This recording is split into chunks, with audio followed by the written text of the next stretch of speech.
All right, we should get into production stuff. Because I'm enjoying this conversation too much, but I just look at the clock and I'm like, all right, wait, let's No, move no, on. no, good. But no, this has You been could awesome. edit it down. Oh yeah, we can. I might not. I honestly, there's a lot of good stuff in there. So Well, actually, very just before you go on, just very quickly. So yeah. we just been interviewing for a new producer, and my interview style is a little bit different from most people. And I asked some. I only asked a couple of questions, and one of them is I always ask is, can you describe a product to me that you think is high quality, and explain why? And then the follow up is, how would you make it better? Because I want to see how they think about quality, and can they articulate how why something is good or bad, and then can they see ways at which they might be able to improve it? Because that's basically what game is. Game development is iterating on something, right, and figuring out the next thing to do that you might want to do to make it better. Mm-hmm. And yeah, it's interesting some of the answers that you get, and the best ones tend to be along the lines of what you said. One of the best ones I ever had was a Zippo lighter. Someone answered that. Because it does one thing incredibly well. There's no cruft on that product. It always works, and you can rely on it to light your whatever all the time. Brilliant answer. Yeah. Anyway, so carry on. Yeah. No, I love that. I love that. And that actually kind of gets us started. So, first thing I wanted to talk about. Look, I was looking through your LinkedIn profile, and it's like executive producer, head of production, Yeah, executive producer, and it goes back till till till the last century, right? You've been doing this for a minute, yeah. um, The and late 80s. yeah, and you you were talking about like this idea of, hey, we're here solving problems. What you just said, we're here to understand the product, we're here to iterate on it, and also that you've hit tons of problems as you go. What are you trying to create in your approach to production? Like, what do you see as the role of production within a studio? I mean, that's a complicated question to answer in detail, but at a high level, the way I look at the job, especially blind squirrel, and it'll probably apply to a lot of places, is we're there to help everyone else do their best work. And what I mean by that, we're a service. Um, some companies have producers who are leading the whole project, Miyamoto, whatever. That's slightly different to what I'm doing. Um, I'm there to basically help the team build whatever they're trying to build, by helping them define what they're trying to build, um, giving them some process and ways of doing it that might work, and looking out for any problems that they're having, removing any impediments that come across. Sorry, hit the microphone. Yeah, no Removing worries. removing any impediments that get in their way. Making sure that they're looking after themselves as much as possible, and not that their health is good. Those kinds of things is how I see my job. Um, and the other part of it is reporting upwards to the people that run the company and this is what we're doing, this is how it's going, these are the problems that we're having, um, and this is what we need to make sure it works, or these are the things that are going to cause us problems down the line, that kind of stuff. So it's kind of a two-way, up and down thing for me, and for the production team in general, really.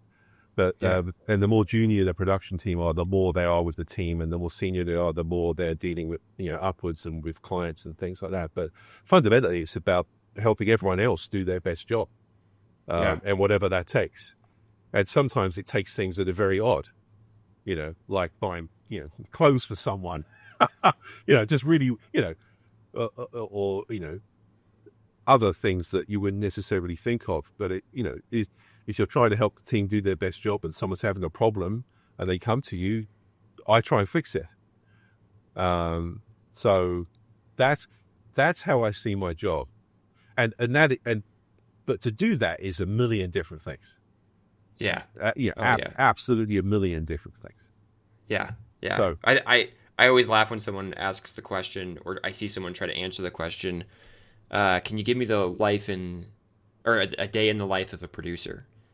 And I'm always just Yeah, like, right. oh, I mean, I could try, but it's not going to be the same tomorrow, right? Like it's every day is different. There's some amount of consistency. Maybe I've got a stand up that I tend to go to every day or something like that, Yeah. or I tend to be in meetings, but it's like, what are those meetings and what are the problems I'm trying to solve? And it seems like on every different team and project I've ever been on, it is wildly divergent, Yeah. day to day, week to week, project to project. Yeah. In game and software development, we spend so much time estimating, and it often feels like a burden that just takes a bunch of time but doesn't really add much value. My name is Benjamin Karsage. I've created a course called Advanced Estimation for Game and Software Development. This is actually something people out there asked for when I was looking at what would be helpful to you, what course could I build. Estimation was the number one thing you picked, and I can understand why. Everywhere I've gone in our industry and in software generally, I see teams struggling with estimation, fighting with a sense of false precision, and generally going through the motions rather than really getting value out of all the time they're spending. And in my time, both in the military, in software development, and game development, I've been able to successfully predict the completion of large projects. I've seen other people do the same, and so I know it is possible. If you want to be doing that for your team, if you want to be advancing your understanding of estimation and how it can help you, this course is for you. A quick overview of what we cover. We start by discussing the state of estimation today, why it's so challenging, and why are we all doing it and continuing to do it even though it doesn't seem to add that much value. Second, we talk about calibration, how we can become better calibrated estimators and train others to be the same. Third, we talk about how to get ready to estimate. Who should be estimating? What are we actually estimating? How do we set up ourselves to succeed and to avoid the individual biases and fallacies that prevent our estimates from being good? Finally, at least for early access, we talk about tools, techniques, the approach. What are the ways that you can actually create estimates that add value? And when should you not use those techniques and use others instead? In the future, we're going to be releasing even more modules where we cover things like how to estimate things that aren't just how long a project might take, but to think about money and resources and so many other things that we end up estimating, value and whatnot. The 6th and 7th modules talk about small and large scale estimation and really try to make all of what we've talked about so far practical.